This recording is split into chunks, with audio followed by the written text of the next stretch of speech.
Hello, everyone, and welcome back to another episode of the 8-Bit Adventures podcast. This is a podcast bringing you the latest and greatest gaming news of the week. This is episode 305, and I am your host, Sean Hayes. So we got some fun news this week. Some really fun news. Yeah, just some wild stuff happening this week. Like nothing big or major, but a lot of like just really weird, interesting stories. So looking forward to that. So yeah, we didn't do an episode last week, just because it was big birthday party for my son, and we really needed the time to prepare for that party. Yeah, we because it started at like 7:00 in the morning, and then we were just prepping until the party started at 1. And that was like with also prepping earlier in the week. So yeah, and I'm still recovering from it.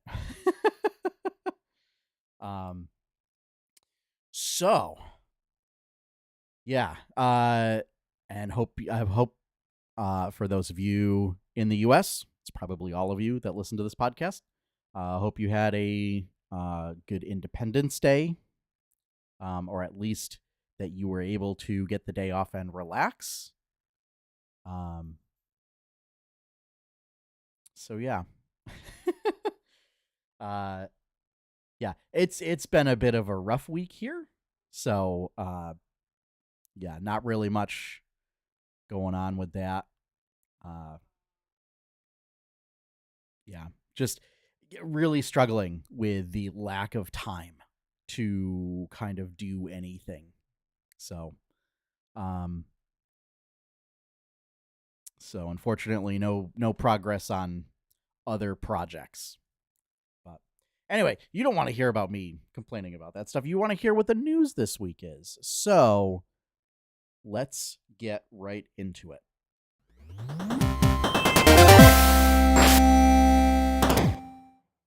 All right, so first up, there were previews of Green Dragons, Black Dragons, and Paladins that were posted this week. They were posted across various sites. So the Green Dragon one was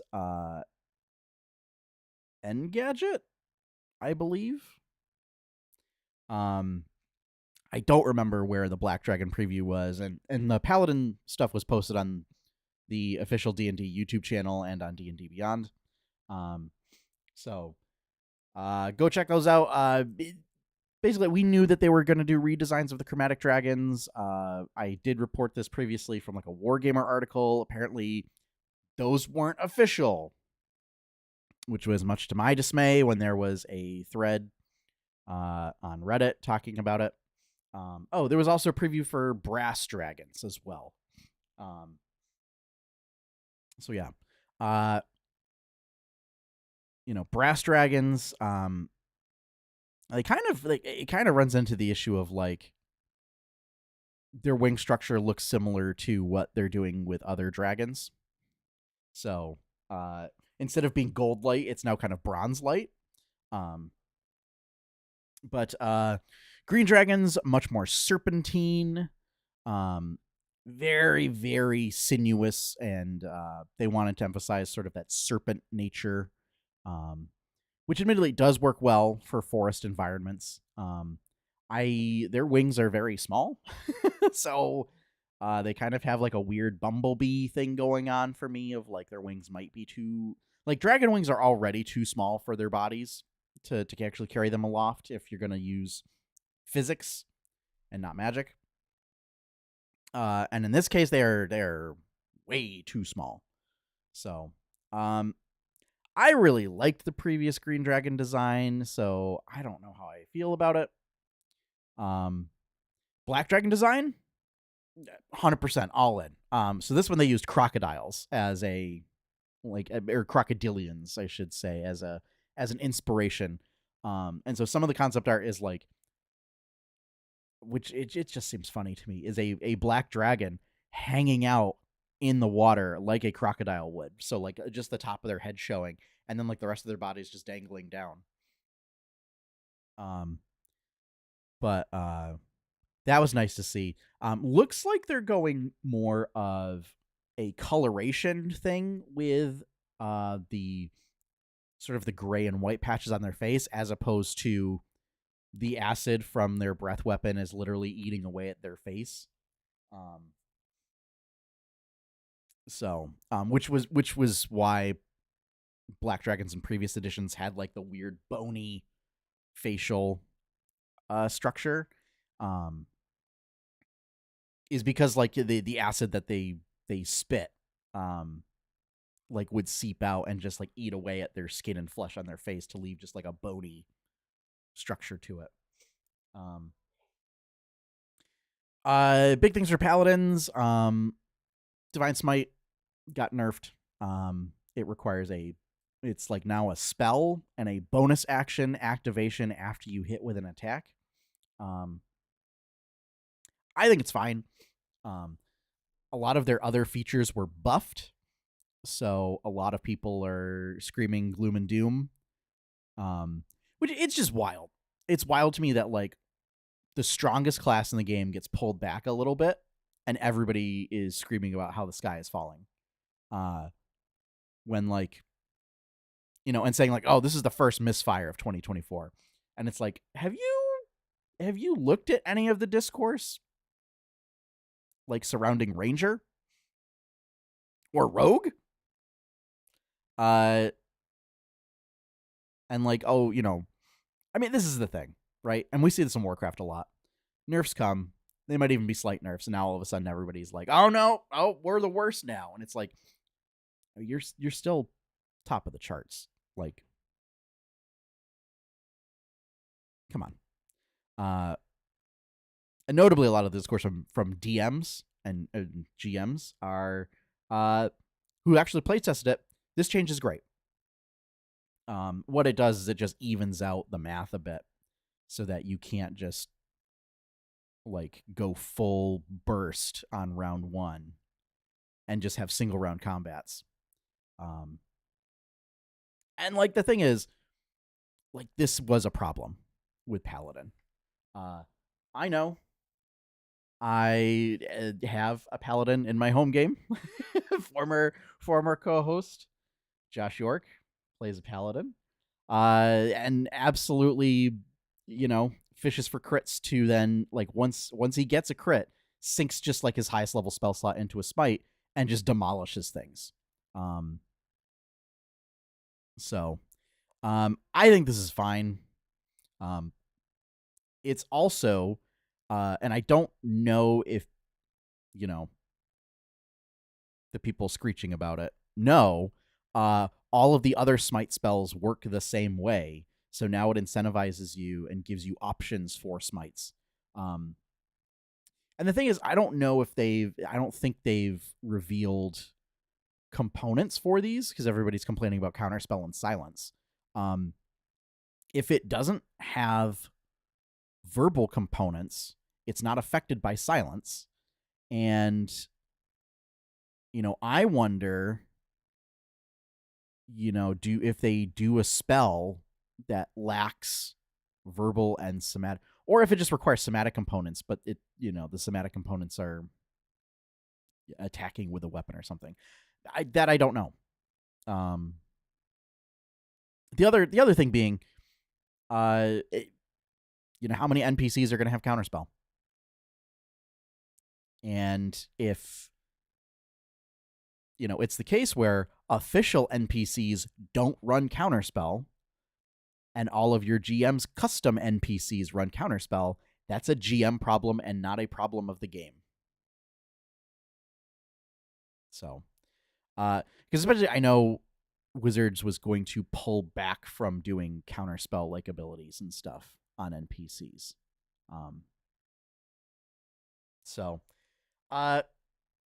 I mean, all in all, Paladin got a buff, actually. Like, one of the strongest classes in the game actually got buffed. It's just their big damage feature got nerfed. and so everybody's screeching about how it's the worst class in the game,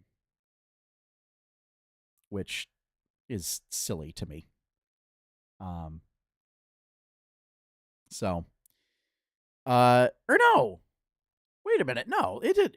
It got reposted, I think. Yeah, because Paladin was one of the first ones revealed. It was right after Fighter. Ah, whatever. It was I put that in. It was D&D Beyond was going reposting their stuff all this week, and I had totally forgotten. Yeah. Um. So I think we're waiting on the Monk. I think hasn't been showcased. And Sorcerer. I think everything else has been. Oh, and Bard. Bard will be a big one. Bard's popular. So, um, I mean, we did get spells and crafting, but those were nothing. There wasn't really a lot revealed there. So, all right. Anyway, that's it. Previews this week. It mostly dragons. That was kind of the exciting thing. So, next up, Games Radar reports that team members have sometimes scolded Final Fantasy creator Hironobu Sakaguchi for playing too much Final Fantasy XIV. Now, he does say rarely, but there have been a few occasions where he was going to miss meetings and interviews and stuff because he was just playing Final Fantasy XIV. And members of the team would pop into the game and send him chat messages to remind him that there's meetings. This is great. This is one of the fun stories this week. I love seeing like especially people in higher up positions you know are still able to like, especially in like game development, because it shows that like they're still playing games. Like, I don't know. I like to think this has Iwata energy to it. But yeah, just that the creator of Final Fantasy still really loves Final Fantasy 14. And can't stop playing it. And the team will be like, you gotta stop. But yeah, it has the energy of Henry Cavill sending Zack Snyder to voicemail for the Superman call because he was busy doing Warcraft raids. So that's just a quick headline. I loved it. So next up, IGN reports that the Netflix series based on Sony's franchise Horizon Zero Dawn, or just the Horizon franchise, will not be moving forward. Apparently, it was going to have the Umbrella Academy showrunner. I'm drawing a blank on his name, but a whole bunch of accusations and stuff have come out against him for like a hostile workplace and everything. But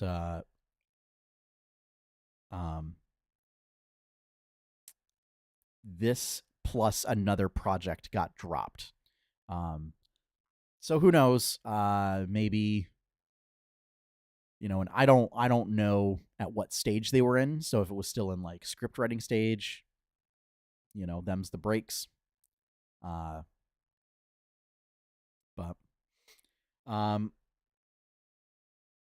yeah, I a series like that could be interesting. I do worry just like because of the nature of the machines. There's a lot going on. And I really worry that it would just be a lot of bad CGI.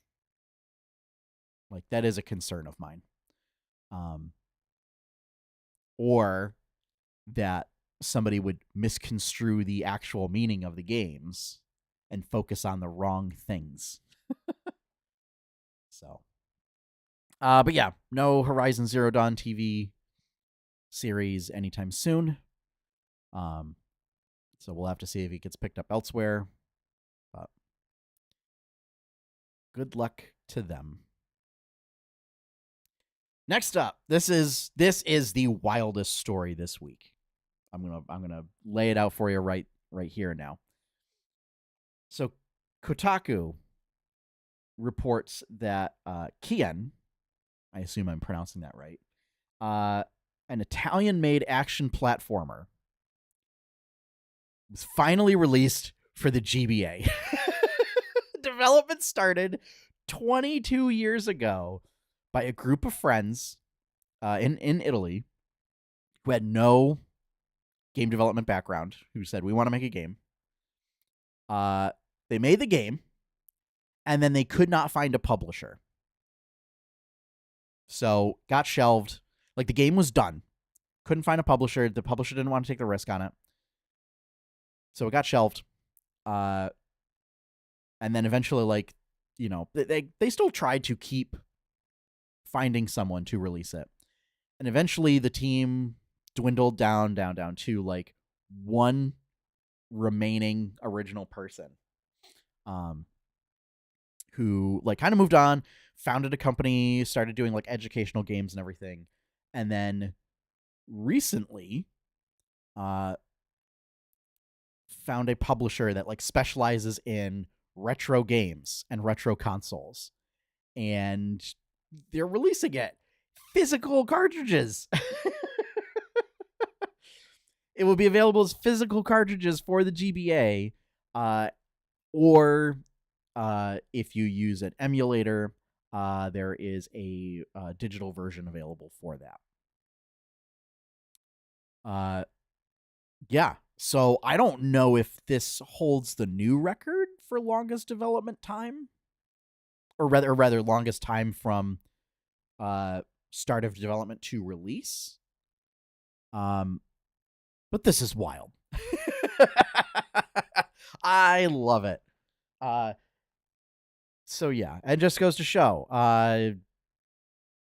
you know, if something doesn't work out your way, keep at it. Keep plugging away. Because you never know. It might take 22 years, but so yeah, I'm really interested to see what comes of this. And it's out now. Like, you can get it now. So I may actually at some point pop over to GameStop and just see if they have it. Like, because I don't know where you would pick it up. I don't know who sells GBA games anymore. Like, would you have to go to a retro shop even though it's a new release? Like, would stores have it? Like, what section would that, like, I mean, they put it in the Nintendo section, I'm sure, but like, you know, just like one GBA box. Or maybe it's just direct sales on like Amazon.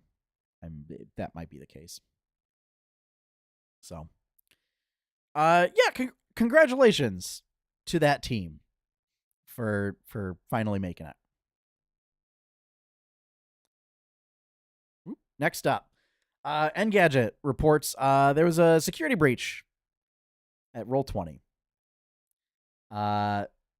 Large security breach. I actually did get an email from Roll20 because I do have an account from, I don't know, 10 years ago or longer ago. But this was someone gained unauthorized access to an administrative account. So probably a phishing scam. And they do mention that the data that may have been exposed includes first and last names, your email, your last known IP address, and the last 4 digits of your credit card if you have a credit card saved. Because Roll20, you know, they do offer modules and rule sets and stuff so that you can import that instead of having to build it custom. So yeah, if you have a Roll20 account, maybe change your password just to be. They did say that passwords were not part of the data that was breached. Change your password anyway.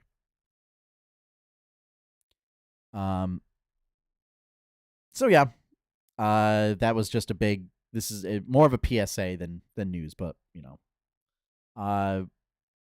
yeah. And also, if you're an administrator, don't click on suspicious links. And have strong passwords. Nobody should be able to guess your password. So, that is that. Finally, our last news of the week. Nintendo Life reports that Nintendo's repair service for the Wii U has officially ended.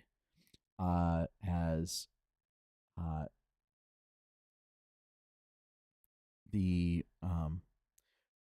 parent company in Japan, trying to figure out how to explain, like Nintendo proper, Nintendo Co. Limited, in Japan has run out of replacement parts.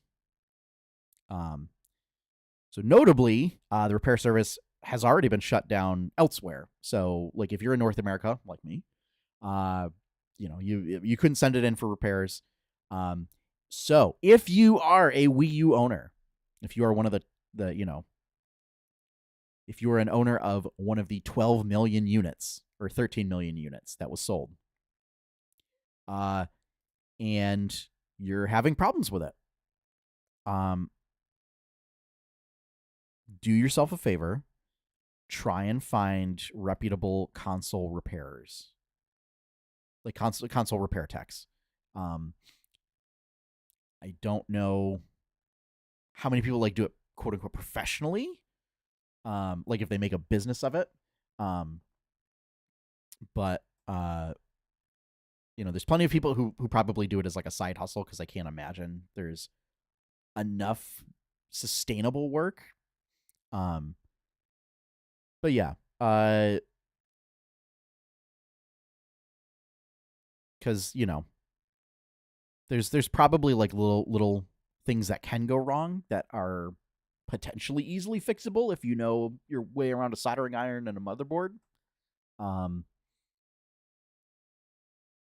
other things like buttons. That's usually just replacing a few components. But yeah, you will not be able to send it back to Nintendo for repairs.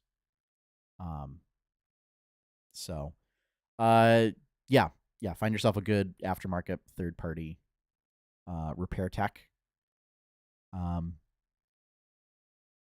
And hope for the best. So, I know mine's still kicking. Is when friends come over and we're downstairs, my son tends to get into the consoles and starts turning them all on. So I know that it at least turns on and it brings you to the home screen. So yeah. But yeah, it'll be interesting to see when Switch repairs are no longer available, since it seems like the Switch has more hardware issues than the Wii U. But yeah, signals an end of an era a little bit. So that is going to wrap up our news for this week. So thank you all for joining me. If you would like to see more stuff from 8-Bit Adventures, you can check out our website at 8bitadventures.com. If you would like to help support all of this amazing content, the best way to do that is to become a patron at patreon.com/8bitadventures. Patrons can get benefits for as little as $1 a month, charged monthly, not charged per post. So that is a flat rate. And obviously there are higher tiers as well. I have not implemented the new reward structure yet. Still waiting for feedback from folks. Mostly at higher tiers it includes like physical merch. So, but I would also like to get design, like a bunch of designs made so that I have a backlog.